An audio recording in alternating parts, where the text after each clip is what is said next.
2041 সালের মধ্যে বৈশ্বিক সেমিকন্ডাক্টর শিল্পের অন্তত 1.5% দখল করতে চায় বাংলাদেশ, যার জন্য এ খাতে দেশি বিদেশি বিনিয়োগ আকর্ষণে সরকারি নীতি কাঠামো প্রণয়নের দাবি জানিয়েছেন উদ্যোক্তারা। তাগিদ দিয়েছেন সেমিকন্ডাক্টর শিল্পের জন্য দক্ষ মানব সম্পদ গড়ে তুলতে সরকারি বিনিয়োগ বাড়ানোর।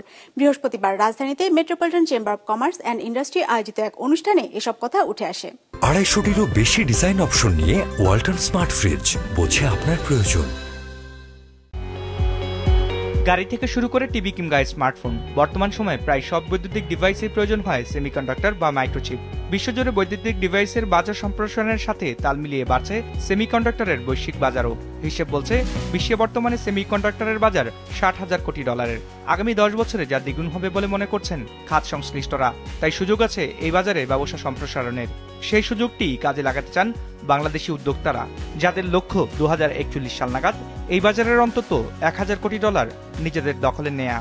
To successfully accomplish this ambitious aspiration, it is imperative that we prioritize various critical spheres, starting from designing until fabrication. Our attention should be directed towards the development of relevant skills needed to be effectively functional in the semiconductor arena.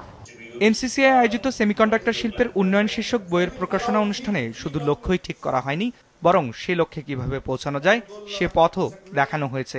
পরিকল্পনা অনুযায়ী প্রাথমিকভাবে 2025 সালের মধ্যে দেশে তৈরি করতে হবে 1000 খানেক দক্ষ ডিজাইন ইঞ্জিনিয়ার, যার জন্য বিনিয়োগ করতে হবে শিক্ষা ও গবেষণায়। 2026 থেকে 30 সালের মধ্যে গড়ে তুলতে হবে 5টি ডিজাইন ফার্ম। এজন্য প্রয়োজন হবে $200 কোটি বিনিয়োগ। আর এটি করতে পারলে 2041 সাল নাগাদ এ খাত থেকে $1,000 কোটি আয়ের সম্ভাবনা আছে বাংলাদেশের, যেখানে শুধু চিপ ডিজাইন থেকে আয় হতে পারে $100 কোটি। Incentivizing local partnership and offer grant and loan to human resource development, then ministry engagement and promoting semiconductor industry both locally and internationally, then incentivizing the local manufacturing and business facilitation and promoting advisory service. These are the few areas what we found government could play a significant role to catalyze the formation of the ecosystem which may function to create the snowball effect in building the semiconductor. কেন্দ্রীয় ব্যাংকের তথ্য অনুযায়ী 2022-23 অর্থ বছরে বাংলাদেশ $11 কোটি semiconductor device আমদানি করেছে, যা তার আগের বছরের তুলনায় 1.3% বেশি। আর এই ব্যয় কমাতে Ulkasemi, Neural Semiconductor, Prime Silicon ও টোটন ইলেকট্রনিক্সের মতো অন্যান্য দেশি বিদেশি প্রতিষ্ঠানকে বিনিয়োগ করার আহ্বান জানানো হয় এই অনুষ্ঠানে।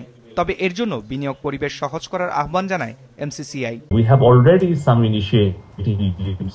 We have developed 20 university incubation centers with high technological capacities, and we have another project which is development of entrepreneur and innovation ecosystem development project in different universities, and we would like to also prepare a policy, a national policy on semiconductor, and we'd like to place it before the cabinet so that Honorable Prime Minister could provide more support according to your needs and requirements.